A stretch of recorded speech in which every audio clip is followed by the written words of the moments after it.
My name is May Hong. I am the speaking voice of Mira from K-pop Demon Hunters. And this is Moana Nui podcast. Signing off. Happy fans. Do it with me. Happy fans. Happy Hon.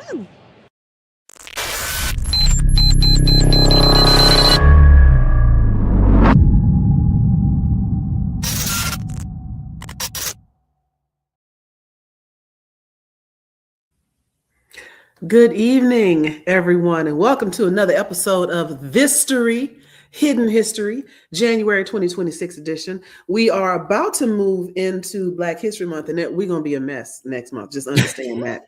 But right now, it's January. It's 2026, and I'm going to give you a parallel, and then we're going to quit talking about this altogether. In the current state of things, in the country where we live, a lot of people are discovering for the first time, this is a dangerous country. And that if you are on the wrong side of the people in power, they will treat you as if you are worth nothing, as if your life is expendable, as if their murder of you is justified simply because you disagree with them. And a lot of people, and you know what I mean, are just discovering this. They're just finding it out, and they're a little bit angry at us for not telling them that this was happening before. Where have you been? Fake twin, where have you been? Read a book. We've been telling y'all to read, to listen, to pay attention, to take us seriously, to believe us, to believe your eyes on the videos, to see what was happening with regular police brutality. And now that this goon squad is out here doing whatever to whomever, there's no protection with unmelanated skin anymore. Now, they're treating us like they treat black. I mean, they're treating us horribly. Yeah. You know what comes to mind every time they gasp and clutch pearls is that meme. I can't remember what movie it's from, but I think it's like James Franco or somebody who look of that look. On like a pirate ship, I guess about to throw him over the deck, but the meme is basically just him standing there with this crazy grin on his face saying, "First time." Yeah, first time. That's where I'm at right now. Yeah, and I posted something not too long ago that was like, here's a quote from Langston Hughes 90 years ago. 90 years ago, saying the exact same thing we're saying now. Pay attention. And now that, matter of fact, Malcolm X said the chickens were coming home to roost 55, 60 years ago. And so here we are again, people just discovering something and acting as if no one has ever said anything about this before, which brings us hard cut to what we're talking about. Is the rapture here yet? To what we're talking about tonight. Things that people thought they discovered, but had been around for a long time. Yeah, exactly. Thank you, Blurredography. Mark, we've been saying this. Our people have been saying this. Our ancestors have been saying this. We put it in books. We put it in documentaries. We put it in videos. We put it in songs. We appreciate you multitasking tonight. Thank you for watching two things at once. We put it everywhere. And you told us to shut up and dribble.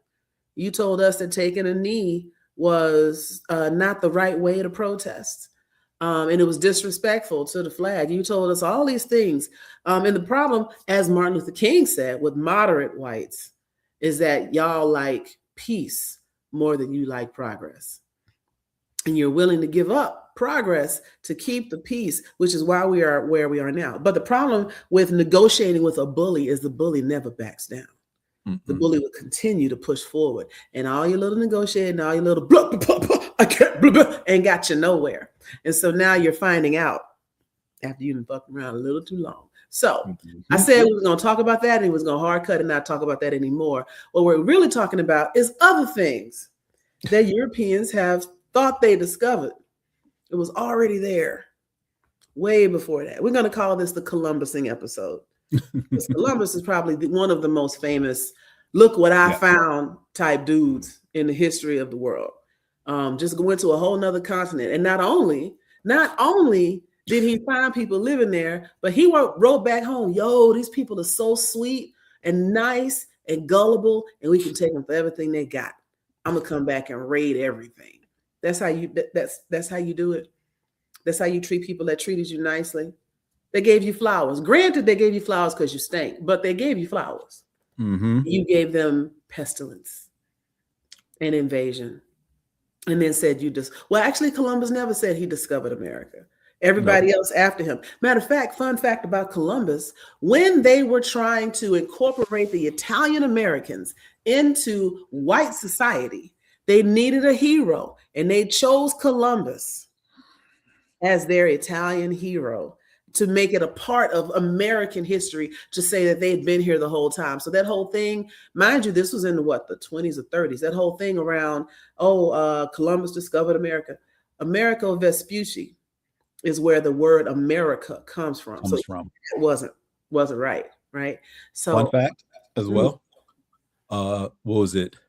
12 years, 8 voyages, never landed in what we know as the continent of North America. Yeah, he hit the islands, right? Hit the Caribbean, not the Caribbean, hit Cuba twice, South America twice. North side and east side of South America. Yeah. Missed North America altogether. Because he can't drive. What did he know? What did he know? Nothing. Couldn't navigate to save his life, because the lie he told to get sponsor from the voyages, of course, that part is true. The lie he told was that there was a quick way around to India, which, if you look at a map, India is east of England. But if we travel and sail west, it's faster to get to India. That's because they had no knowledge. They had no knowledge of what the world looked like. They didn't know it was a whole nother massive continent on the other side, discovered for Europeans. Exactly.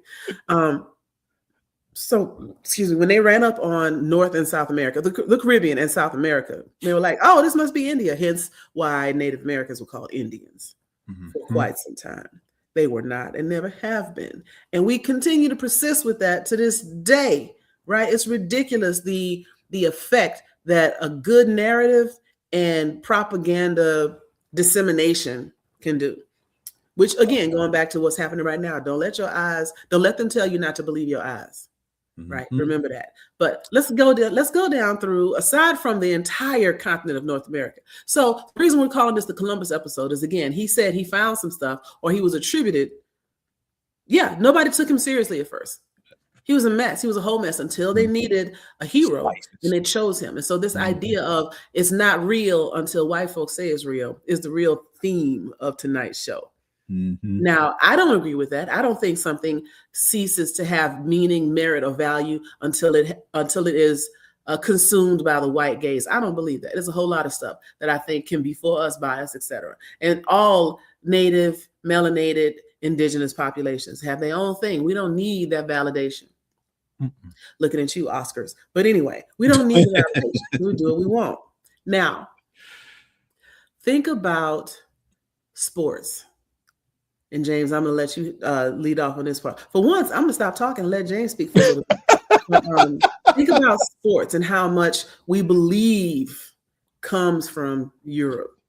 And if I'm not mistaken, that's not totally true. Is it, James? Nah, it's not. It's not. Let's start with America's pastime. Baseball. Over 100 some odd years old.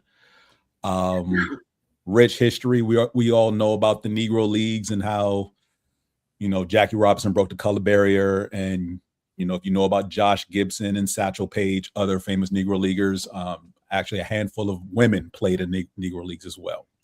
But let's go beyond that, because what is currently Major League Baseball began, I think, the mid-late 1860s in America.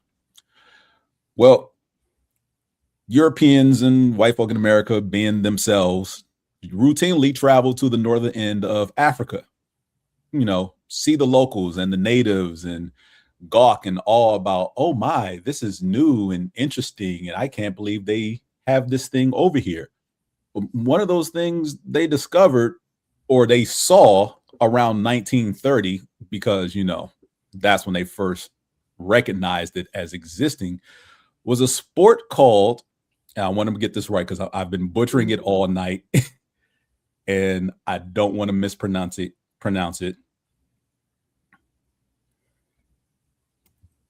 Oops, nope, that's stick fighting. That's the wrong sport. It's called Takert El Mahan. Takert El Mahan. Okay. In Libya. Now, Europeans and white folk in that time in the 1930s constantly traveled down to, again, northern African countries, see stuff. Oh, this is the first time I'm seeing it. So I've discovered that they've been doing this and no context whatsoever beyond that. That because a white person saw it in the 1930s, that's when the sport started. No. Right. The sun don't shine till I wake up. Libya as a country has been around for, I don't even want to guess how many years, but let's put it this way. It is definitely one of the oldest nations on the continent of Africa. And all the nations in Africa are the oldest nations. Oldest nations in the world. Shout out to the Far East, to China, Mongolia, etc. They was rocking way back in the day. But when you're talking about ancient, you're looking at either Asian or African. Yeah. So this sport they discovered is similar to baseball. What they won't tell you is that the European sports of cricket and what was the other one? Something else ball, I can't remember. Stick ball and other variations of that. They actually have their origins in Takert El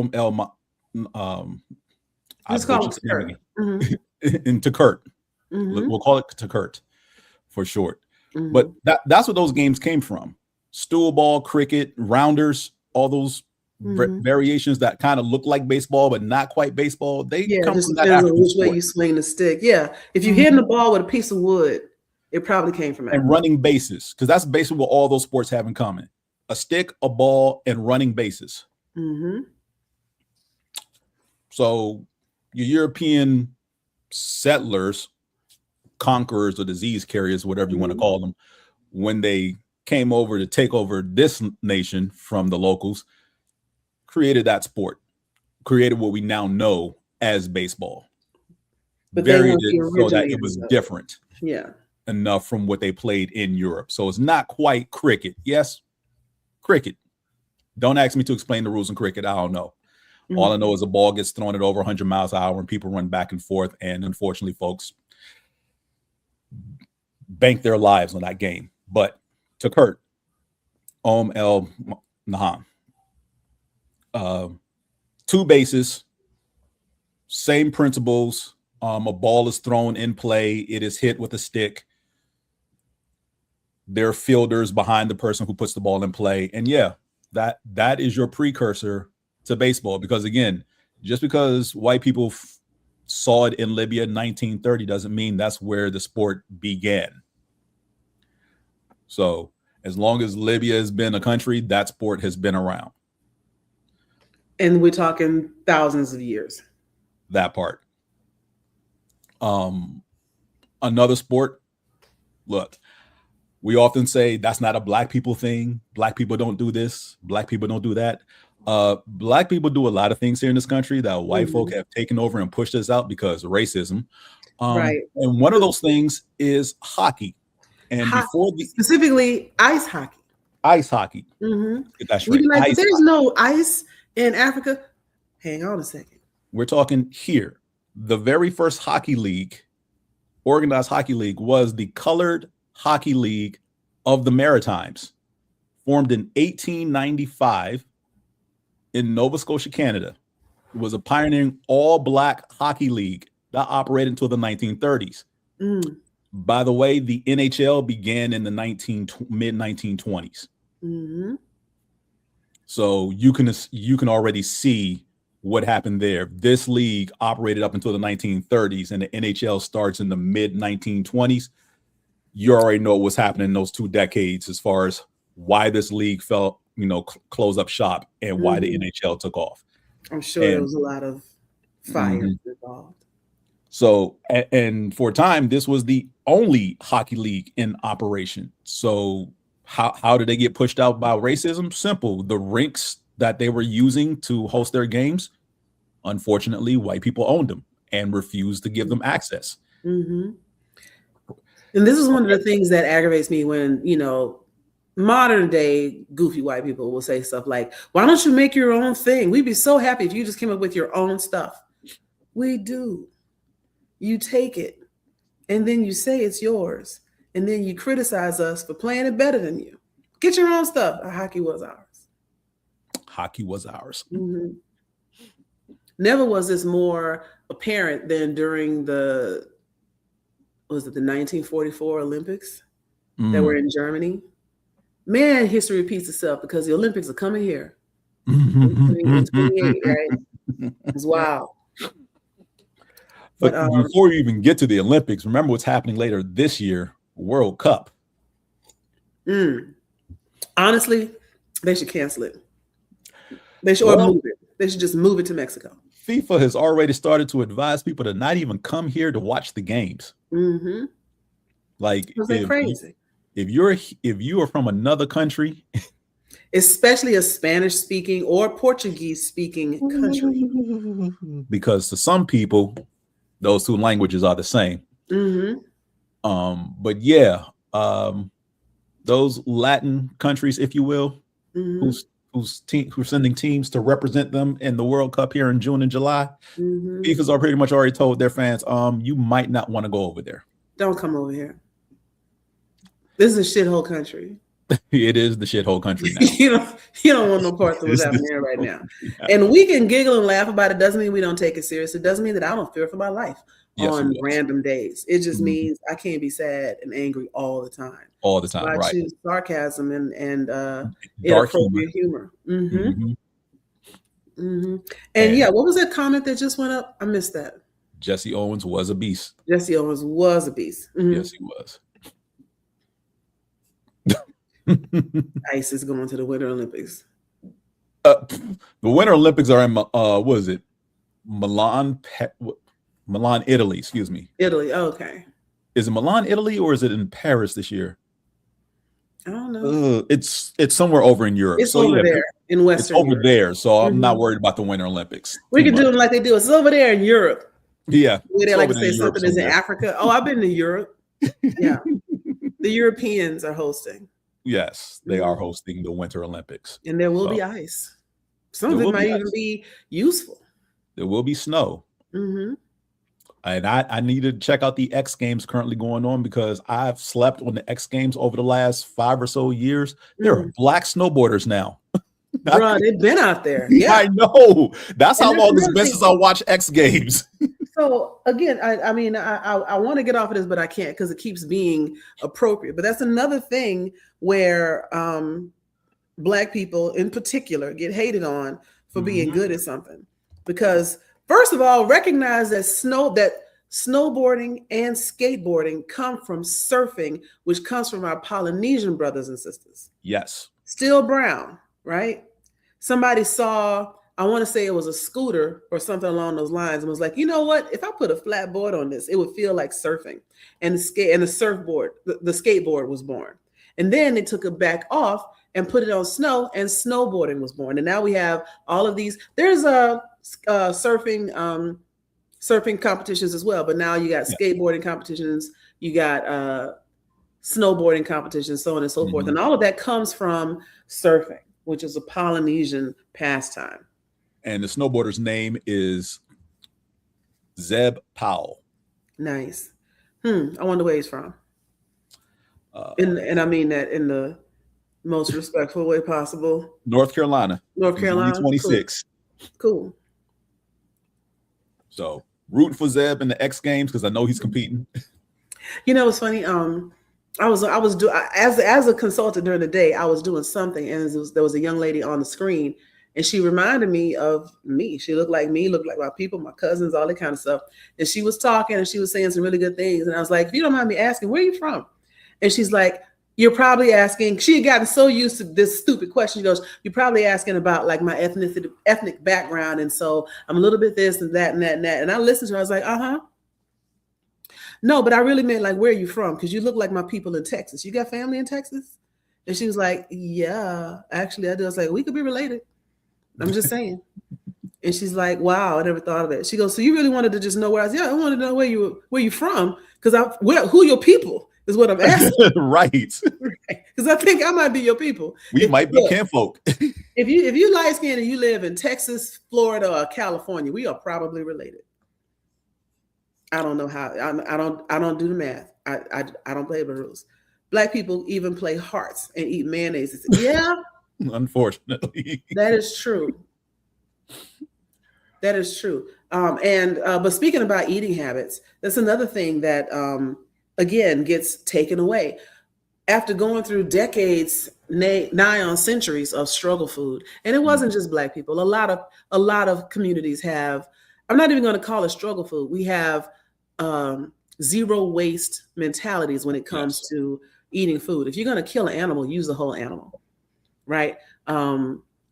The panel that I'm working on for DragonCon talks about more than just Koreans and Black people sharing their love of fried chicken, but pig's feet, chitlins, and a few other things that you still can find on a menu in good restaurants in Korea, because they don't see it as struggle food or slave food, because that's not what it's about for them.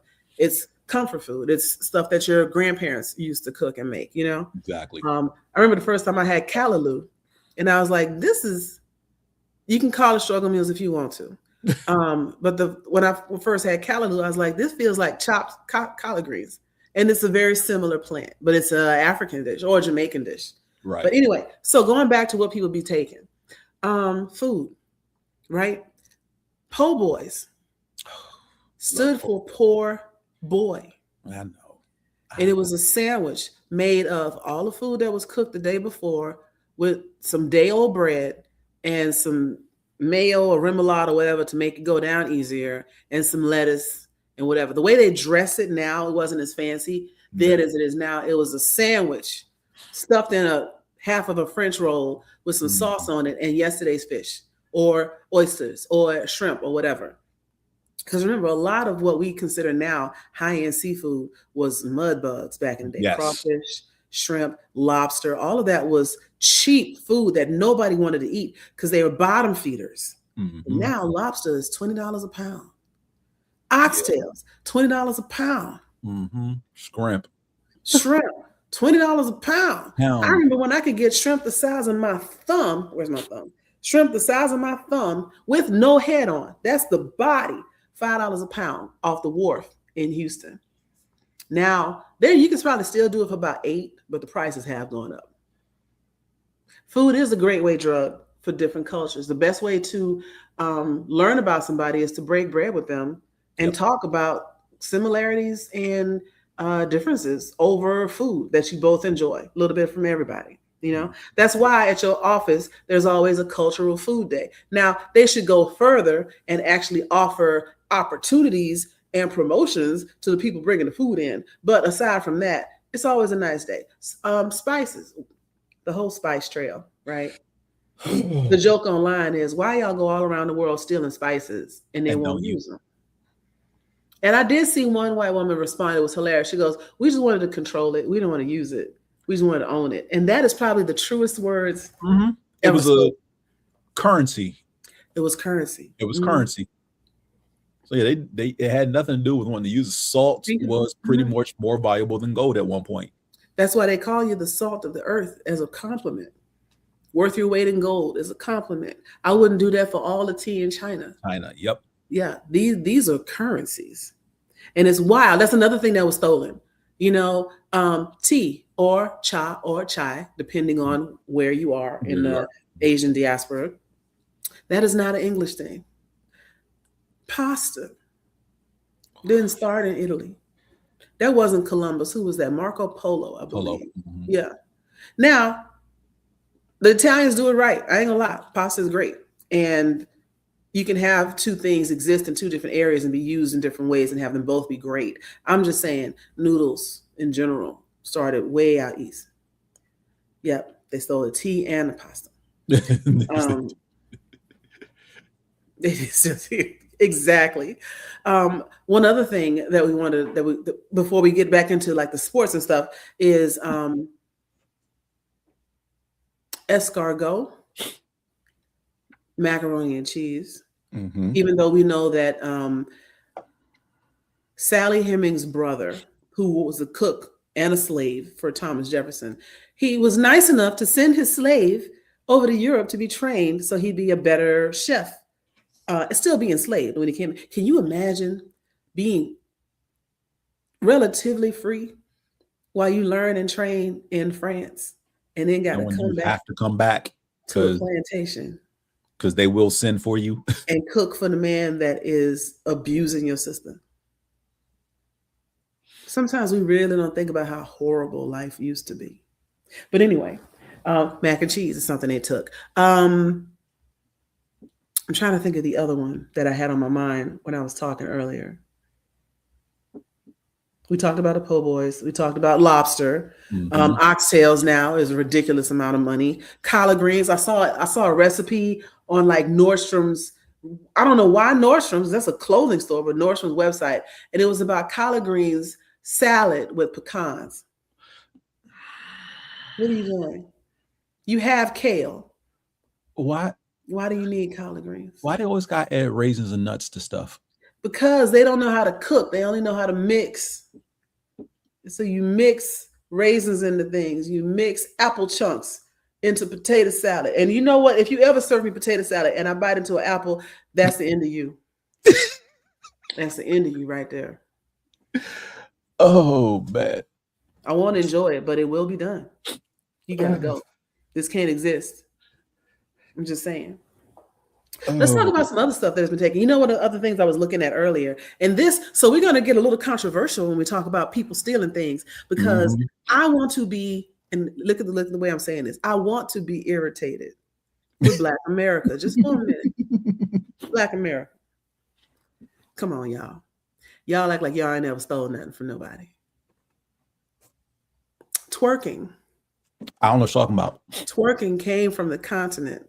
As a matter of fact, I was trying to read what it was called. It came from West Africa. Okay. And it was a fertility dance. Okay. And it started thousands of years ago. Mm-hmm. I'm trying to pull it up without pulling up a video. But matter of fact, several things, if you go back and look at some of the National Geographic videos, early videos or whatever. Matter of fact, what's the guy, I Show Speed? Yes. He was just trying to do what they call the hardest dance in the world. It is that footwork dance that they do. Oh, yeah. I forget which country he was in when he was visiting. But he's doing a tour of Africa right now. He's doing a tour of Africa right now. He put on the outfit and he tried to do that footwork, and he was done. Yeah.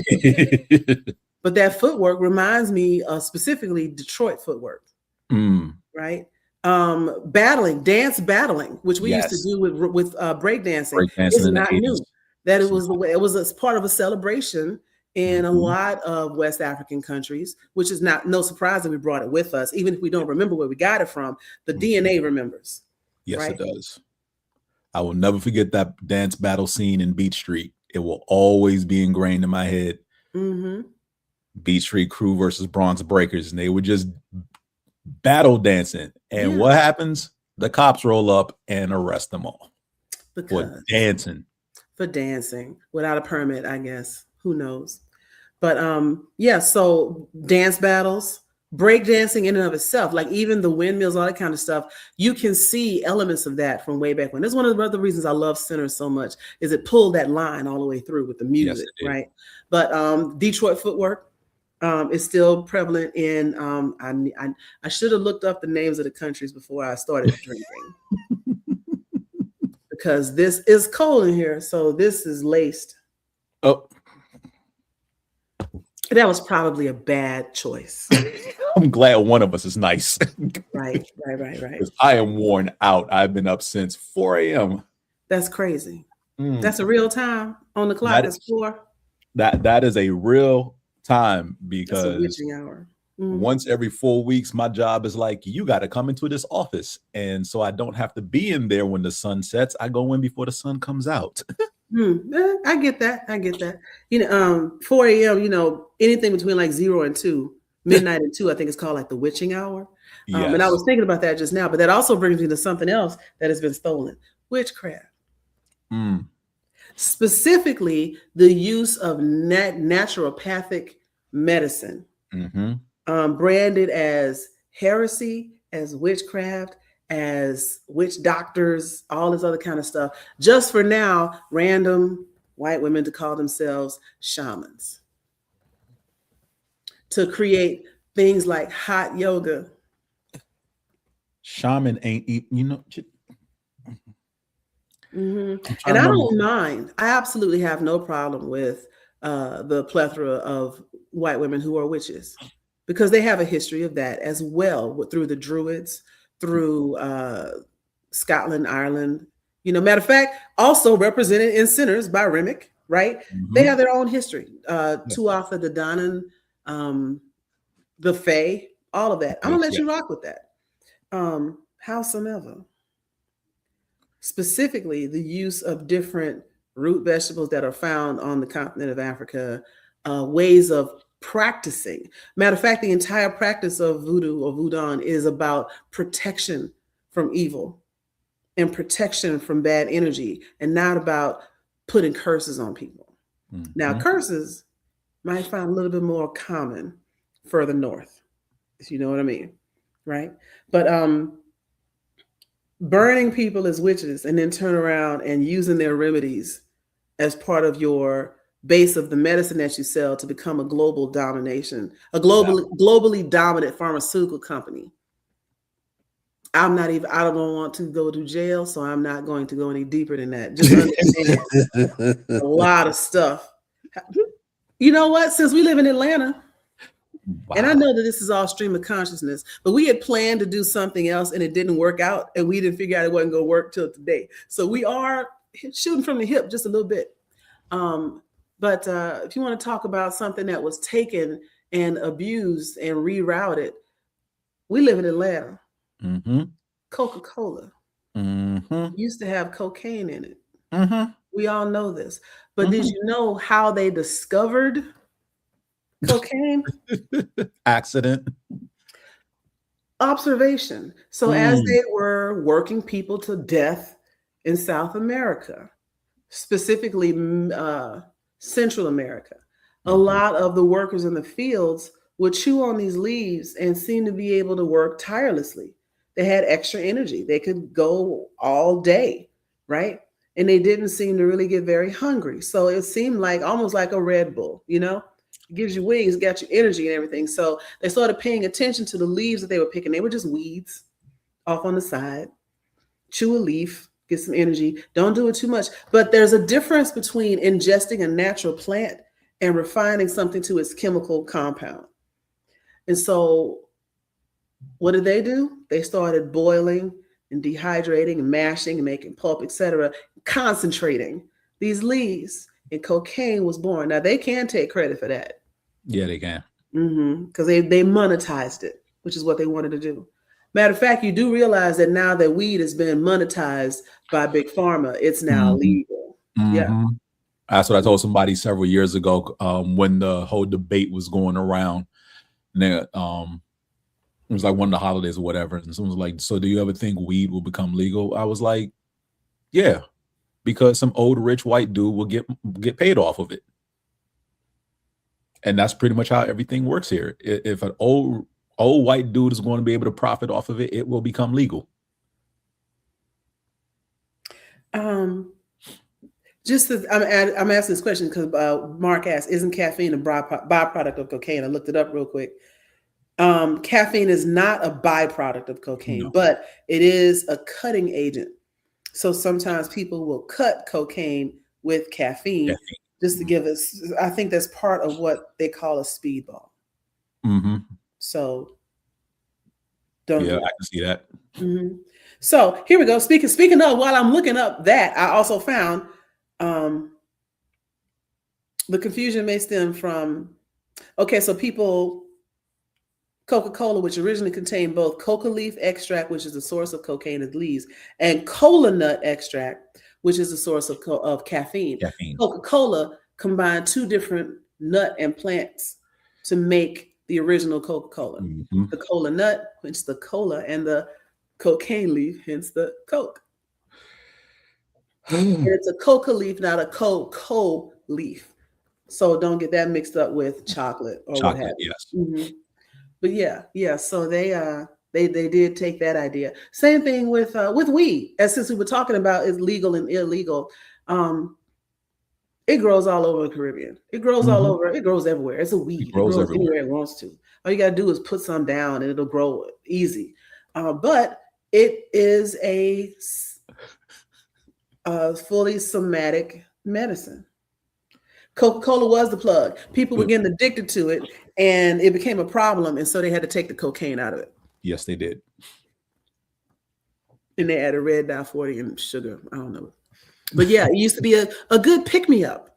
It was the Red Bull of its time, except it was cocaine. Cocaine cocaine has always been a narcotic. It's a painkiller. It can help your nervous system. They need to bring it back. No, they don't. No, they don't. You do not need to bring that back. You're lucky you got pure cane sugar Coca-Cola. Since America found out that everything that they sell to the United States is more poisonous than what they sell outside the United States. And that goes for almost every food company. If you buy Fruit Loops in Canada, they are pastel colored. They are not these loud neon green and yellow colors because they don't allow those dyes. And the Fruit Loops actually taste better. It's wild. If you say so. Never had them. Yeah, I've had them because one of my sorority sisters lives in Toronto. And so I had it. That's where I first saw that. But going back to Coca-Cola, they Coca-Cola and weed, discovering again in gestation as opposed to concentration. A lot less people smoke weed the way we smoke weed in the United States. You got your whole weed thing in Amsterdam. That's a whole different thing. More power to them. But by and large, it was used for cooking. Oh, because you could make a soup, a tea, and just chill out. And it wasn't nearly as strong as the nonsense that we be brewing up here in the United States because there have been so much genetic modification to the weed strands. You know, you got your purple haze and your out of sight midnight and all this other stuff. It used to just be, as Kat said, regular weed. Yeah. Right? You could smoke a whole joint and feel nice. Now you take one toke and you out there in Debo's pigeon coop trying to figure out what happened, right? All of that concentration leads to a higher form of weed. Is still not very addictive, but it can make you want some more, right? Yes. And a whole lot of Cheetos, you know. So, but if Coca-Cola had hemp products, I'd be a board member. But yeah, weed didn't used to be the way it is now. Now you got CBD, DH, what is it? Delta 9, Delta 10, Delta 8, THC variants. You got all kind of gummies. They sell THC gummies in the airport. They don't want to say they sell weed in the airport. So what they say is they sell THC infused vitamins, gummies, whatever. Okay. I didn't know they sold that in the airport. Seagates. I never fly out the Seagate in Atlanta for whatever reason. My flights home always it's either B or D. My flights home to DC. But yeah, I hardly ever fly out the Seagates. Get there a little early.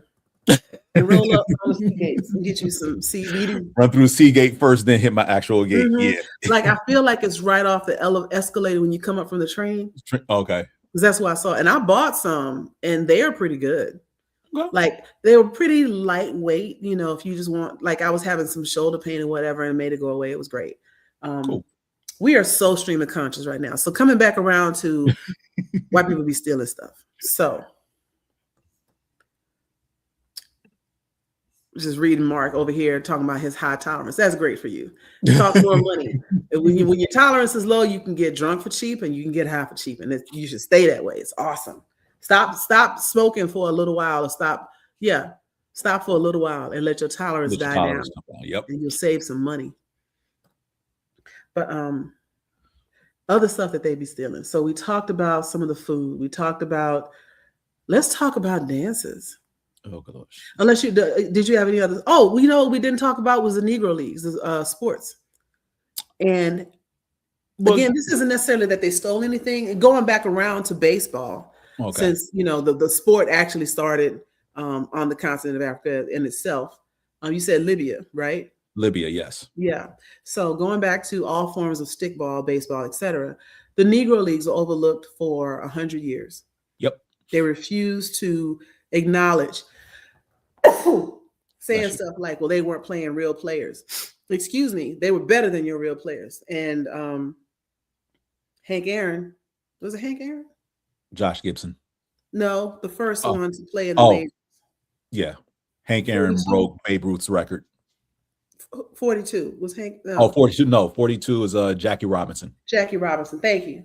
Let's get my black folks mixed up. So Jackie Robinson gave lie to everything they had been saying about black people weren't as good at that sport than everything.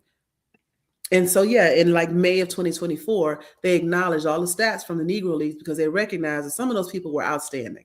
Yep. It could never be touched. And once they did that, the stats changed the history books. Number one for home runs is no longer Babe Ruth, right? The number one in hits is now Josh Gibson. Matter of fact, I think 1, 3, and 5 all changed.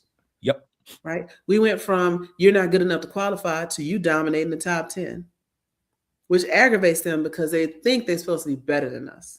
This is why. The sad part is that as discussions of integration were happening leading up to Jackie Robinson first playing, the Negro Leagues and the Major League would have all-star game. I can't remember the exact number of times they played. Let's call it 30 times they played, maybe 20, 30 times, roughly in there. Major League Baseball only won like maybe 1 or 2 times. I believe that. And they only won those 1 or 2 times because the games were called the moment they went ahead for reasons. Literally, I'm going to quit while I'm ahead. And the other 90%, 98% of the time when the Negro Leagues were kicking their teeth in, they were beating them by double digits. And if you've seen a baseball game routinely, and this is how Major League Baseball would like it to go, routinely they would like the scores to be like 3-2. Yeah. Like 7 points is a blowout. And the Negro Leagues is beating them by double digits.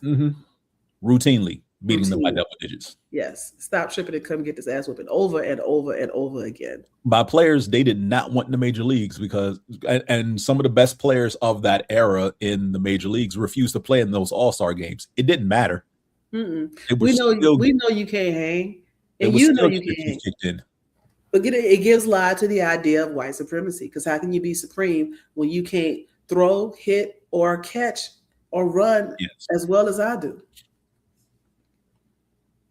So yeah. And Babe Ruth is everybody's favorite ball player, and that's great, but he was mediocre. Overrated. Once you add in all the stats. Overrated. Matter of fact, we're coming for swimming now. Nobody really invented swimming. It's a survival technique, so we're not going to try to put that anywhere. Everybody can swim. However, there was a moment in time in the United States where Black people got the reputation of not knowing how to swim, or worse yet, not being able to swim, like it was some sort of genetic defect. Black people can swim. Why wouldn't they? Why wouldn't they be able to swim? Unless you live in the inner cities, which a lot of Black people in the United States did because they were, their parents were help, right? So they needed to live close to the neighborhoods where they were in service, or they needed to live close to the rail line because their father was a porter or what have you. Or best job at the time, maybe you were a nurse or a pharmacist, right? But you were in the city. And the pools, now there's a reason that we used to call swimsuits bathing suits, because that is how the government got white people to bathe, was to create public pools for them to play in and at least get wet all over. Wet, yes. Which unfortunately some of them still do today. The more things change, the more they stay the same. They just get wet. They just get wet and then get right back out and then wonder why they smell like bologna. It's a whole thing. We'll wash your legs. It's a mess. I don't understand the consistent, almost DNA level refusal to be clean. What is that? I know what he's trying to say. Yeah. So the reason they called it bathing suit is because that was the suit you wore to go to the bathing pool. Most swimming pools were not for you to actually swim and frolic in. It is for you to get clean. Now, most people didn't come in there with a bar soap. They just splashed around in the water. But can you imagine how downtown New York must have smelled? Just rank, right? So just be wet. And can you just get wet? The friction of drying off will help you not stink as much as you did before you got in this pool. Because mildew is a thing. Mildew is a thing. Fungus, mold, algae, all that yeast is a thing. And again, we talk about projection. They didn't want Black people in the pool with them because they thought we were dirty. Meanwhile, what are you doing? Nothing. Right? Because like we weren't allowed to come into homes, to come into department stores, what have you, without being squeaky clean. When they talk about white glove service, is making sure that there's no dust or dirt or anything Black after you have been somewhere. If you're a maid or other kind of servant, they're coming behind you to make sure you didn't miss anything, but also to make sure that your skin isn't touching anything. It was very, very racist. White glove service is a very racist thing. But I'd say from the 40s to the 80s, Black people weren't able to swim. We had some beaches. The history of Bruce's Beach is a long and tragic one. We had some watering holes, a couple of lakes and whatnot off in the country. You go visit your grandma or whatever, where you could probably jump in the watering hole and learn to swim. But when we started being citified, right now we're in the city, and the bathing pools are the only place to practice or play or to get close to water. And they told us, no, you can't come in here. And when they desegregated public pools, most cities, which you got to remember, most incorporated towns in the United States in the 30s through the 50s were sundown towns. When they talk about integrating swimming pools, they just cemented them over. Yep. They would rather not have a pool at all than share it with your Black ass. And so you had a couple of generations of Black kids that didn't have access to pools. And so they didn't learn how to swim. Doesn't mean Black people don't know how to swim. Now that we have pools again, you seeing Black people in the Olympics. Not only can we swim, we faster than most of y'all. So once again, white supremacy is a lie. Right. What was one of the other things you wanted to talk about? The game of checkers. Lay it on me. A Ghanaian game named Dame, or spelled D-A-M-E, or Draught. Similar setup. Goes back, let's call it several thousand years before the birth of Christ. Okay. But that's where checkers comes from. Dame. Okay. Dame. Another game is also called, similar to that, which checkers may have its origin as well, is Yote or Yohe, West African strategy game, often called African game of checkers. So, you look at those two games as far as, and that one goes back to 1400 BC. Wow. Right. So someone tells you checkers was created in Europe. No, when a European saw it in Africa, took it back, finagled the rules a little bit to simplify to what we now know as checkers. Matter of fact, I think we were talking about this on another episode of Moana Nui Presents, and we were talking about Jenga. Yes. Because Jenga is a very popular block game, and I just looked it up. In Wikipedia, it says Jenga is a game of physical skill patented by British board game designer and author Leslie Scott, marketed by Hasbro. Originally created in Ghana by the Takoradi tribes. Yes. It was really originally called Osiaden by the locals. However, the name later comes from the Swahili word kujenga, which means to build or construct. And my understanding is there were a lot of, say, like blocks of wood or loose blocks of wood around the docks, and people would just take those blocks and stack them up and then see how many they could move and continue to build taller. And that's how Jenga was formed. But this lady took it back to Britain and was like, I have this new cool thing that I created and patented called Jenga. And so let's talk about patents for a second. Oh gosh. Patents are how you steal somebody's idea and get paid for it. Because the idea of a patent means that you're about to make some money off of it, and you don't want anybody else to make money off of the way you did. And if you're the first one to get to the office, it belongs to you. And I also recognize that until the 20s or the early 1900s, Black people were forbidden from having patents. Yep. And so a lot of this, we invented everything. Did you? No. Or did you just get the patent for it? You stole the idea, ran to the patent office. This is why erroneously Thomas Edison is created with a lot of inventions that Tesla made. Right. Difference, right. Edison had money. Tesla was Black. Y'all didn't know that, did you? Nikola Tesla was a person of color. I'm not going to say he was Black. Yeah, okay, person of color, yes. Yeah, I don't think he would be Black by our definition, but he absolutely was melanated. was. Yes, And so, the light bulb, Yeah, they get credit for a lot of it because they took credit for a lot of it. So once again, Columbus and things. Oh, this, ain't nobody put a patent on this yet. This is mine now. Oh, here's something else. This is so true now. Mm-hmm. Yeah, there's a lot of Black punk rock bands, and because they don't like the face of the music, they just stop listening to it. Mind you, as a matter of fact, I'm sitting here with my K-pop Corporate Incorporated sweatshirt on right now.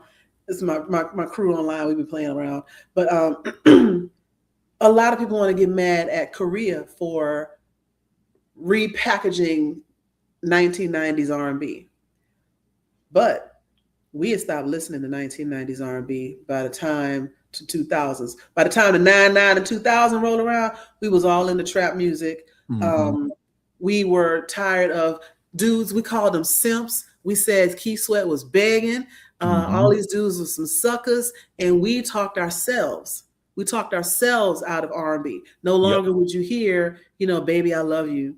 Let's be together forever. You hear, I'm banging you tonight.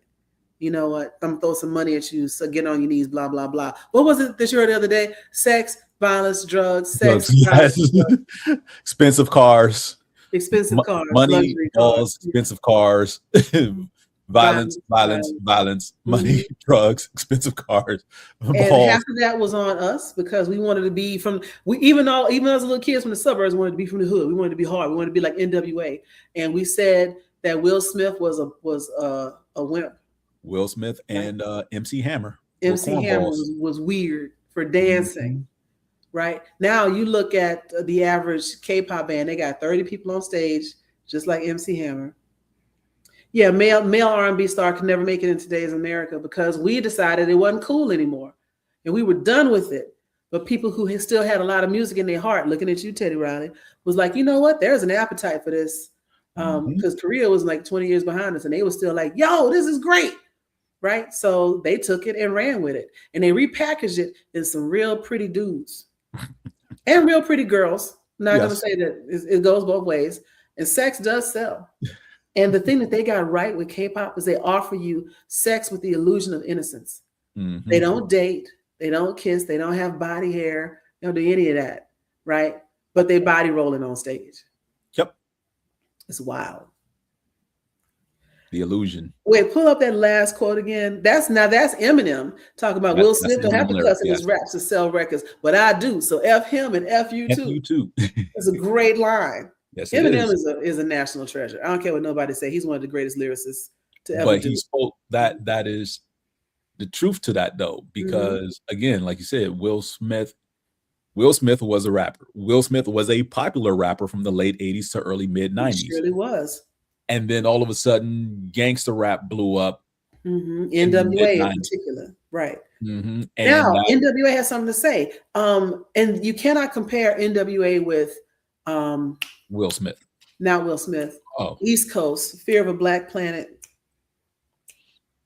Public Enemy. Public Enemy. Thank you. I was blanking on the name. Those two are not comparable, but they do run in parallel. Yes. Public Enemy was talking about social issues, the issues of the day, dealing with the government, understanding how society works. Don't fall for the okie doke. 911 is a joke. They're doing a lot of that. But you also have a socially conscious NWA. Now, they talked about drugs, but you have to really listen to the lyrics to understand that they are condemning the dope man. They're not telling you to be him. They're telling you he's terrible. They're not telling you to be Strawberry. They're telling you that she's terrible, right? And their song, F the Police, was about getting harassed by the police. Yes. And so F the police, not because we just want to run out and kill cops, but because the cops keep messing with us. Man, F the police. For no reason whatsoever. For no reason. As a matter of fact, they wrote that song after they got harassed by the police. Stop and frisked. So here's this question. So did Eminem steal from Black people? Absolutely not. What did he steal? Nothing. Eminem wasn't posing or music. So what? He wasn't posing or pretending. Eminem was literally rapping about his life, his circumstances. All musicians perform about their circumstances, right? In some way, shape, or form, good or bad. Music. And that's all Eminem was doing. He wasn't trying to be anybody else but himself. He has never tried to be Black, like, what was that girl's name that was out a few years ago? Oh, Azalea Banks. Iggy Azalea. Iggy Azalea never tried to be Black, or even Ice Baby. Oh, I don't have a real beef with him because he was a one-hit wonder, but the way he cut his hair, the way he was dressing and everything was very... Well, he never wanted to do that. That was never his choice. That was the studio's decision to package him that way to appease. Did he want to rap? Did he want to rap? Yes. Did he want to rap? Did he want to perform music? Yes. But the image he put out there, the gaudy clothes and everything, because basically it was a mashup of cross colors and whatever Hammer was wearing, all of his outfits, basically. That's where you have, again, the white people stealing stuff, type thing. Like, okay, we have this talented white dude, but we're going to package him in such a way so that he looks like the popular Black people of the era. Right. Yeah, because he was wearing Hammer pants and crop jackets, just like MC Hammer. And that was done by the studio. And they gave him no choice. It was like, do this or we're not going to put your music out. And Mark is going off in the comments, what about the 3 I don't even know what 3 6 Mafia song you're talking about. But what about Logic and Macklemore or any white rapper of today, like that dude that made that $1 million? I barely know. I know about Logic. I know Macklemore. Whatever album that was that he won that year. Macklemore? Yeah. It was the one that had, say, the first album? Yeah, the first one. The song's Thrift Shop. Yeah, Thrift Shop and all that stuff. Now, his little nod to Kendrick Lamar after the fact, like, oh man, you should have won. Give me the money then. Give me the award then if you think I should have won. Step down. He ain't gonna do all of that because he's a capitalist at the end of the day. He's in it for the money. He's talented. Yes. And any form of music is a form of a way to express yourself. Can you express yourself well, being true to yourself, using the genre that you've chosen? Because if we're going to say that, and I don't want to hear the argument about, well, Black people created rock and roll. Somebody created everything. But in its current state, rock and roll and punk rock, etc., was very much a white sound. And then you had Black people come in and do it well. Are we going to say they can't do it because they're Black? If they're doing it well, are we going to say, even though country music started with Black people, it hadn't been Black for a long time? And so Beyonce comes in, and not only is she doing a country album, she gets Country Album of the Year. It was a shock to a lot of people. She deserved it. But you cannot say she deserved it and then turn around and say that Eminem doesn't deserve his flowers. Two people doing the same thing in different directions, right? And MC Hammer was not a sellout. He was not a sellout. See, this is you not knowing your history. MC Hammer wasn't a sellout. MC Hammer was trying to carry his whole city on his back. Yes. He employed like 200 people. 200 people, yes. And he talks about that. That's part of the reason he went broke. Yeah. Trying to take care of all those people because he was trying to bring all of them up with him. Now, some of them did go on and do things, become choreographers in the industry, dancers for other musicians, whatever. Some of them became career backup singers, and some of them didn't. But trying to carry that many people is a strain on your finances, regardless of how successful you are, how much money you make. There was no issue with Hammer other than the positivity image he put out that, funny enough, Ice Cube and LL Cool J, because I will never forget this, led the charge in calling him, a buster or a sellout. They're the ones who started that. Only because he wasn't rapping about getting out the hood. He was just rapping about let's have a party. Having a good time, right. And he was also the first rapper to have a commercial. Yeah, and they remember he had the Pepsi commercial. Right. He also did, I think, I want to say a Doritos commercial.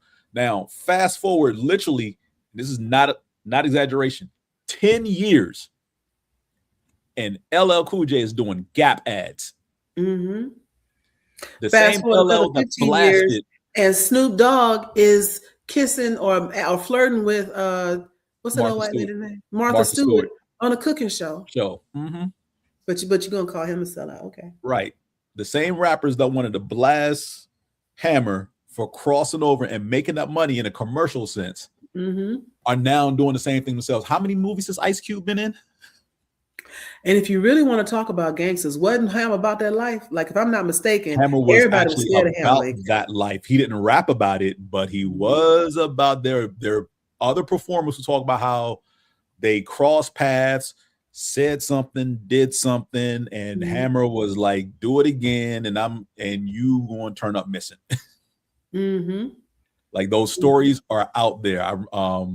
I've seen not so much Method Man, but I know Redman has a story because they crossed paths. There was a story about I want to say he bossed up on Tupac for mistreating Barry Gordy's daughter, or it was some weird story like that. Yeah. But he bossed up on folks that you thought was like real gangsters, and he had them tuck and tail. He had them shook. Yeah. Because he was connected. Make no mistake. Yeah, Hammer ain't the one to play with. MC Hammer, if you watch this right now, respect. I don't no problem. Look, I don't care what no one says. In high school, I blatantly told people Hammer is my favorite rapper. Hammer is still one, if not my favorite, still one of my favorite rappers to this day. No, I was in the best shape of my life when Hammer was bumping.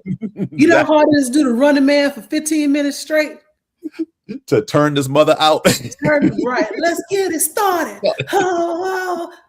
Yo, matter of fact, he was the creator, in my opinion. I mean, this may not be exactly right, but he's the first one I remember having an entourage on stage. On stage, yes. Well, James Brown.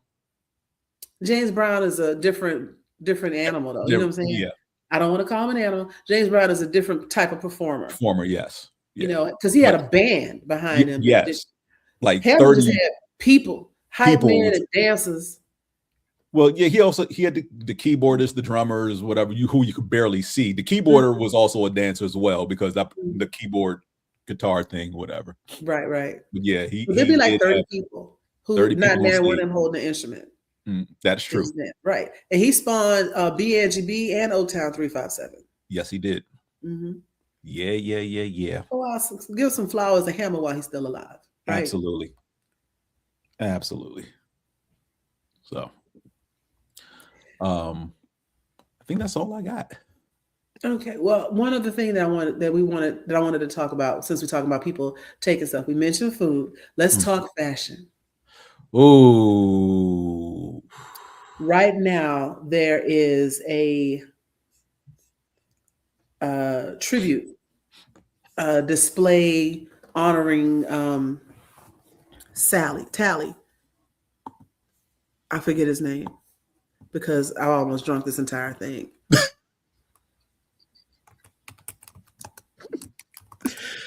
Oh gosh, Andre Leon Talley, that's his name. So there's an exhibit called Style is Forever, and it's Andre Leon Talley used to work with. He used to partner with SCAD, which is here in Atlanta, and they have an ongoing homage to him. But the style in this man's pinky is more than everybody at the Met combined. Oh. Matter of fact, remember, what was it, last year or the year before, when they did like Black Dandyism at the Met? Yes. And people showed the F out. It was amazing. Absolutely. Yes. I remember those pictures going viral. It was, whoo. Yeah. But yeah, the fashion as a whole, if we wear it, it's cool. If we use it, it's great. And you will see other people not only take what we create, they will monetize it. And I believe that is the culture of white America is, can I patent this and make money off of it? Yep. Instead of just having something that's cool for the culture. Sure. You cannot monetize your culture like that and expect it to exist or expect it to thrive. So they monetize other people's culture and sell it back to us, right? The biggest ripoff of all time, you know what it is? What is it? Jerry Redding, inventor of the Jerry curl. Oh. They sold us our own curl pattern, and we believed them. Because we've been hearing how nappy our hair was for generations at that point. And here's something that's a uniform curl on it. Was a rod set, right? I could do a Jerry curl with this hair right now if I put enough gel and activator in it, right? And they sold it to us for I don't know how much money every month. Sit you under there under the heat and everything. It's ridiculous. But 70s through the 80s. I'm glad it died out in the early 90s. I'm so glad it died out. Shave all that off, get you some dreads and whatnot. Dreads is another thing they try to take and unsuccessful. But box braids, which is not designed for their hair. Wonder why it's falling out. Right. You can't. Their hair is too fine to take the tension that box braids requires, and you'll pull it all out and then be wondering. I saw this lady get her dreads taken out, and with black dreads, you can usually, if you really want to take the time, you can detangle them. You can start at the bottom with a rat tail comb or a stiletto comb and just tease it out. It might take you 4 or 5 days, but if you really want to save all your hair, you can usually detangle dreads. But that's because the hair is spiraled around each other and not matted up. Some people do let their hair mat, but even that can be detangled. This woman had, I don't know, glue in her hair, because when your hair doesn't spiral at all, there's no Velcro spiral thing to hold them together. Dreadlocks, like you'll even notice if you see different people's locks, depending on their curl pattern, it helps you understand how it's going to lock up, if it'll lock up at all. Right. I have a couple of friends, their hair is so fine and the curl pattern is so loose that it just won't lock. So they just don't do it. And if your hair is perfectly straight and the strands are thin, you need an adhesive to keep that hair together. And then they stop washing their hair to try to add to, I don't know what they think that's going to do. You got to wash your hair. You can't unravel glue. No. You cut that out. And so she had these weird, fuzzy bird's nest locks. And because they lack an understanding of African descendants and their culture, they think that we don't wash our hair either, that we must be letting it mat up like that. My hair, if I wash my hair right now and I go to bed, it's going to be locked tomorrow. Look, I'm about to tell on myself here because there are no physical pictures that actually exist of me having this. No, not a Killmonger, but between, I want to say 06 and 2010, I twisted my hair out, hoping to get it to grow long enough so I could dread it. Because my cousin had dreaded his hair when he was alive before he passed away. And I was trying to do something similar. So I started letting my hair grow out afro. I put the picture up as my profile photo. I had a big afro, like nice size, whatever. And I purposely grew it out, took care of it, washed it, because you got to when your hair is that long. But yeah, twisted it out. It never grew past my shoulders though. And because I kept the twist for about 2 years. And let's just say that before Chris Rock's movie Hair came out, I already had my appreciation for Black women and their hair to just, it looks nice, it looks good, and shut the F up and keep on pushing, because having my hair twisted for 2 years and taking care of that is nothing compared to what a lot of you all have to go through as far as how you maintain your hair. So yeah, I don't say nothing. Like, your hair is whatever it is you want to do with it. If you call me and be like, well, Joe, what you doing? I'm washing my hair. Okay, I'll call you tomorrow, because I'm doing this all day. I know that for a fact. And Mark said he's been thinking about taking his locks out. Go to a salon. Go to a salon that specializes in locks and have them start the detangling process if you want to take them out. Don't try to do it at home. You're going to give up. You're going to give up. And then Google Japanese locks. Yeah.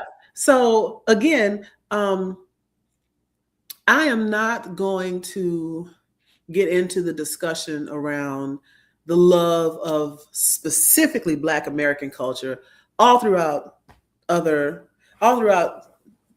Asian, well, specifically we'll just call on Japan, Korea, and China. Yes.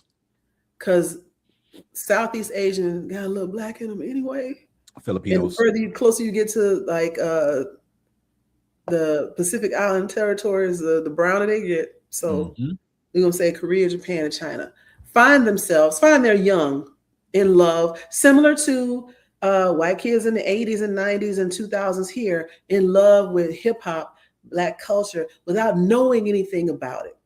And I don't mind at all if you have respect for where it comes from, if you study the music, if you understand the history, and you want to be an artist that celebrates that music. That's great. I'm a K-pop fan myself, and I've got a lot of respect for the one band I follow because they write their own music. Look, shout out to Stray Kids. But also, the last time I saw Stray Kids perform, they did, it was a long set at an award show, and they ended in suits with shades on and mic stands, and you can't tell me that wasn't a New Edition Motown tribute. They put their shades on and they were like, ooh. Yeah, absolutely. I was like, yeah, I see you, Bang Chan. I see you with the tribute, bro. You know, matter of fact, there's something going on Threads right now talking about which K-pop artists do you think are really for the sisters, and he's at the top of the list. It's like, if you put 3 women in front of him, he gonna pick the brownest one. Bang Chan. I forgot. But yeah, I know. But real quick on the music thing, as far as the appropriation with that. Remember, I don't think I mentioned this on any of our shows last year, or I did mention on one show because we had to delay it. Point of the matter is, went to a Wu-Tang concert last summer. There were more others there than there were Black folk. Yes. And when I say more others, I'm talking about a crowd that was easily 70-30 not Black. All the Wu-Tang, I mean, and trust me, they looked our age. Yeah. So they were in high school, middle school, whatever, when Wu-Tang came out. So they rocked with Wu-Tang from day one. They were there, and it's like, okay, they appreciate Wu-Tang because they knew all the songs. You know what? That brings me back around to Black people. Y'all ain't innocent neither, because our obsession with martial arts. Granted, a lot of martial arts do have some origins, again, out of the African diaspora. You look at capoeira, you look at, matter of fact, some of the Far East martial arts have some ties to ancient arts that were coming out of Africa. So we get the diaspora and the way things travel. Howsoever, Black folks in the 70s and 80s didn't know any of that. And they were watching Kung Fu movies and falling in love with it. Matter of fact, one of my favorite dancers to follow is named Fiction. Fiction is a samurai now in his own mind. He fights with real swords. He does choreographed fights. And I love seeing that. But we can't act like we don't borrow from other people's culture as well. Yeah. Wu-Tang as a name. Yes. Come on, y'all. Yes. Don't act like you ain't never done it. So because those brothers grew up in the 70s, or they were coming of age in the mid to late 70s, to where Kung Fu theater was a thing that was on every Saturday up in New York, even bleeding into the 80s. So, it was that thing where you watch the Saturday morning cartoons, wrestling may or may not come on, and then at noon, a martial arts movie is coming on. Poorly dubbed martial arts movie, yeah. Poorly dubbed. poorly dubbed is a gross understatement. I don't even know what they were thinking. Yeah. And then of course, you get into like anime and everything else. And so those cultures grew popular together. It doesn't surprise me at all when you have something like Samurai Champloo, which is yes. Japanese manga with hip-hop music. Hip-hop music, yes, indeed. But I will say in that regard, with us and those Asian cultures where we bleed into each other, there is a respect of those things. It's not like, I would say by and large, those of us African Americans who are into anime do understand the history, where it came from and everything like that. And granted, there are some knuckleheads who, and yes. Yeah, so I think what I'm hesitating about is when you say respect, because there's a lot of fetishization. Yes, there is.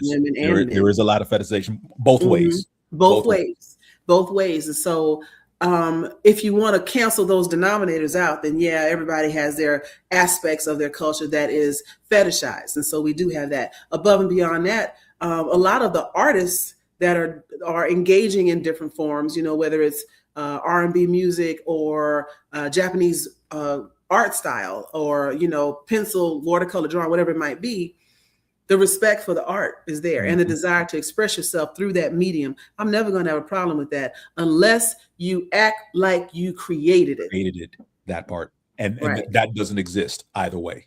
There's always, again, Wu-Tang, that's an homage to all the Asian cinema they watched growing up. They're not claiming to be an Asian rap group or anything of that nature. Right. And I got no problem with an Asian rap group if they can really rap. Because I got no problem with, like I said, I love Eminem. I think he's really, really talented. I think he's amazing. He's easily in my top 3 rappers of all time. Macklemore, kid's good. I am all that. Logic. Macklemore is what the industry wants to be popular, so more others are into it than us. That's what Macklemore. And again, that's not a knock on Macklemore. That's just the system trying to push certain people out. Right, because you need something that is going to be mainstream. Because at the end of the day, Black people are only 12% of this country. You cannot make billions on 12%. You need you need all the others. Like you said, that's why Wu-Tang show was 70-30. Because who got disposable income right now? I'm just saying. Right. One other thing before we get close to wrapping up around here, because we getting close. This has been a stream of consciousness show tonight. Absolutely. Appropriation at its grossest form, as far as white people, Columbus and stuff. Slang. Man, look. And I don't know if you saw it this weekend, but Tiana Taylor was the guest host of SNL. Yes. And there was a sketch in there they did on Weekend Update, in which who is it? Not Che, Colin Yost. And he's sitting there, one of the other cast members, and he breaks down, because I'm not going to show it, because basically I'm just going to talk about it, because showing is basically just airing the whole thing. But he breaks down how Black people make something popular, the kids like it, and then white folks pick it up because their kids are the ones mimicking. Right. And then once old white people say it, it's dead. It's dead. Yep. And in that sketch, they ended with, Cap just died because Elon Musk said that's Cap. And you hear like the death knell, like, Cap is dead because you said it. And that's basically what it is. That's basically what it is. But then, again, not knowing history and not knowing origins, it irritates me to no end when I hear people say Unc is short for uncool. Unc is short for uncle. Uncle, not uncool. What the hell? Right. What? Did nobody told you that? You didn't ask the people that. And this also comes from willful ignorance. You didn't ask anybody. Nope. What Unc stood for. You just made it up in your head and started using it. Yeah. Because some of the stuff that the kids say, I think is really interesting. I like Riz. I think that's a great word, but also understand that it comes from charisma. You didn't just make up the word Riz, right? You spell it differently, but we understand its origins. Understand where Unc comes from. It comes from uncle. Uncle. And uncle being honestly honorific that you give to an older person in your life. which is also very common in a lot of cultures of color. Call somebody unc, auntie, Mm-hmm. Nuna. Especially auntie. I'm pretty sure I showed you the she's Nigerian, but she lives in China. Yes. And she speaks fluent Mandarin. And they think that she is a Wakandan princess, don't they? Mm-hmm. Sometimes they think she's a Wakandan princess, or they think that she's dyeing her skin that color. She's like, no, no. This is how I actually look, because they're surprised that she can understand them and speak fluently. Yeah. And what I do like about that, because they'll have you believing that they talk crap about us all the time. She sits there. She's a very pretty young girl. She sits there, minding her business, and she's hearing, and the captions are giving subtitles, and they're saying stuff like, her skin is so shiny, it's just pretty. That's real. No, that's how they really look. I think she's a princess. Maybe she's one of Obama's children. They're saying all of this stuff like, oh, she's so gorgeous, blah, blah, blah, blah. And then she says something in their language, and like, you speak our language? You understood everything we're saying so far? It was never ugly black girl, she looks dirty, go back. You get that in America. But she constantly, the older women she interacts with, she constantly calls them auntie in their language. Yes, as a calls sign. Every single one of them auntie. So. Yeah. So, in conclusion, everybody takes things from other cultures, whether it's sports, music, dance, fashion. We didn't touch on fashion as much as we should have, but if you live in Atlanta, go check out the Andre Leon Talley exhibit at SCAD. Even wearing one sweatpant leg up and one down started in the 90s with track runners, because they were trying to show off the little booty on the back of their calf, showing off their leg. That is and it became a thing. Yeah. But we borrow things from other cultures all the time. Be respectful about the way you borrow it, and don't act like you made it up. That's all we ask. Give credit where credit is due.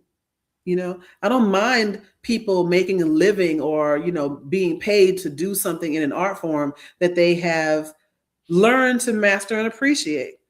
Just don't be like, I'm the first one to ever do this, Columbus. Don't do that. And stop watching black folk on TikTok to try to make money off whatever it is they're doing. Right. Stop selling stuff like you created it. Like what was the thing I saw? This lady. Not even that, just monetizing like their dance videos, because they saw whole white families see black dancers do something, then they do it, it gets popular, and all of a sudden now they're making money off of dance video they saw a black group do. That was a successful boycott. I remember when that was going around, and black people, it was right around the time Savage came out. I think that might have been the last thing that somebody created a dance for. And then they were just like, we're not doing dances no more. Nope. And so other nationalities try to do a dance. And I remember there was this one young guy who was white presenting, and he'd made a dance to some song, and he was killing it. And all the comments were like, see, white people do have rhythm, blah, blah, blah. He made a follow-up video. I'm Puerto Rican. Like, I don't know what y'all thought.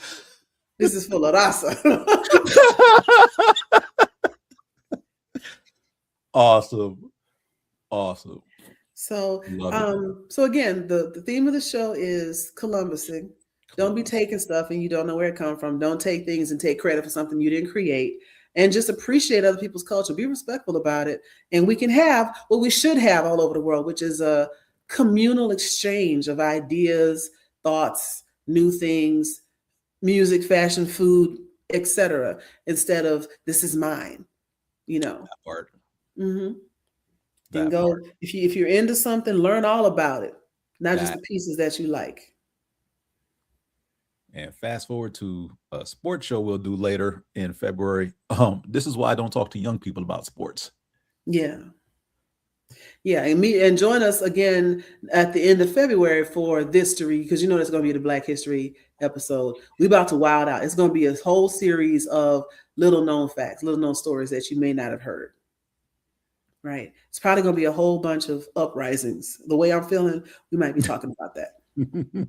There was a whole lot more than that, Turner. Yes, there was. Yes, there was. I just hate we get reduced to like 5 or 6 people. We do. And Nat Turner ain't even one of them. We can reduce to Martin Luther King and Rosa Parks. Mm-hmm. Pretty much. And Rosa Jesse Parks Owens. Jesse Owens every now and then. Jesse Owens, Jackie Robinson, and Michael Jackson. Michael Jackson. Yep. Michael Jackson and James Brown in music for the most part. Mm-hmm. Yeah. Michael Jackson is another person they try to steal. He was never white. He never wanted to be white. He was a very proud Black man who had vitiligo, which we now understand what that is. Yes. Matter of fact, I'm not going to say he put it on the map, but he was instrumental in people understanding and researching what that was. Yes. And it allowed, in my opinion, and I could be wrong, but it allowed a lot of people who were dealing with vitiligo to be able to come out and talk about it. And ultimately, that's how you get models with vitiligo, right? Yes. Absolutely. I don't know what he's talking about.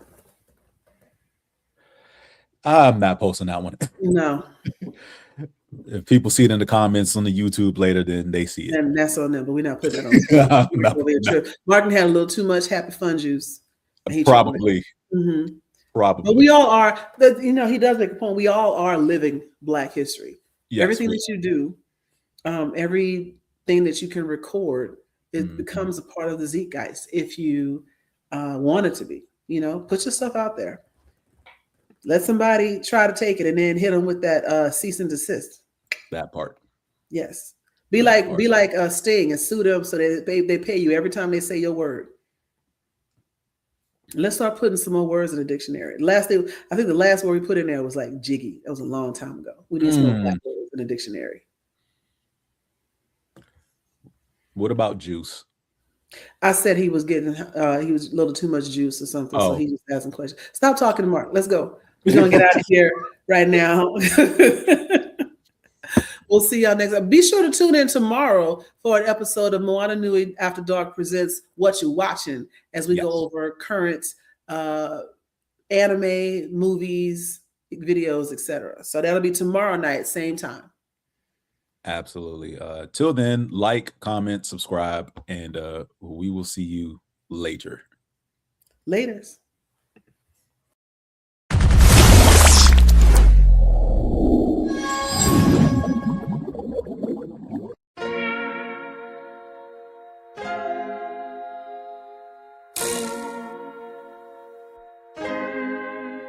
So many stories left to tell, even if we have to ourselves. Can't keep history on the shelf. If they won't tell it, we will. If this the land of the free, it was a freedom then, when they annexed Hawaii and called it Cedar Lands, without any type of payment and no signing off. Called themselves a republic in 1894. 1.2 million acres overtaken from the native Hawaiians. When they resisted, the West retaliated in violence and erasure. The Hawaiian language is banned as part of colonialism's plan to expand, Stuck between a rock and a hard place. Multiple bombings of Kaho'olawe as a part of their ongoing war with Asia. Used it as a place for target practice. No consent or compensation. Colonizers call for annexation. No regard for all the locals. School will never let you know. So many stories left to tell, even if we have to ourselves. Can keep history on the shelf. If they won't tell it, we will. Too many stories left to tell, even if we have to ourselves. Can keep history on the shelf. If they won't tell it, we will. We will. So if you put Hawaii into perspective, well, Black and Asian history is interconnected. Considering the fight with the Pacific, then of course versus Asia, they was treated as a middleman for war, but didn't let the Western colorism run its course. Cause dark skin was a sign of dignity to core. The land was taken in the name of capitalism, when prior to it was an actual kingdom. Clap back at the system. Stuck between a rock and a hard place. Multiple bombings of Kaho'olawe as a part of their ongoing war with Asia. Used it as a place for target practice. No consent or compensation. Colonizers call for annexation. Network out for all the locals, school will never let you know. So many stories left to tell, even if we have to ourselves. Can keep history on the shelf, if we won't tell it we will. Too many stories left to tell, even if we have to ourselves. Can keep history on the shelf, if we won't tell it we will. So many stories left to tell, even if we have to ourselves. Can keep history on the shelf, if we won't tell it we will. Too many stories left to tell, even if we have to ourselves. Can keep history on the shelf, if we won't tell it we will. We will.